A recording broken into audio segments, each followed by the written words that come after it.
Well, a week from today, Vermonters will decide the Republicans, progressives, and Democrats that will be their party's nominees for the general election in November. This year, for the first time, a new state law means people can get a take two if they made certain mistakes in filling out ballots in early voting. Here's Jack Thurston with the story. I will never miss a vote. Adam Weiss isn't waiting till primary day in Vermont, August 9th. He already filled out his ballot and returned it to Williston's secure drop box. Any step that can be taken to increase ballot access is super important to me. A new rule means more Vermonters' votes will be counted this month. In 2020's primary, when the pandemic meant voting by mail exploded, more than 6,000 ballots were labeled defective and tossed out.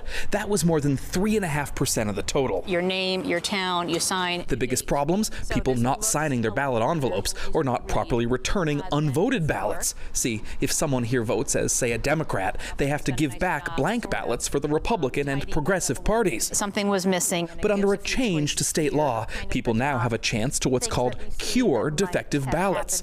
Clerks are sending postcards to early voters if their envelopes had one of those problems. And an online system will reveal if you need to check with your town or city clerk to fix the error. Changing your mind about a candidate is not an acceptable reason to get your ballot back. We will help you.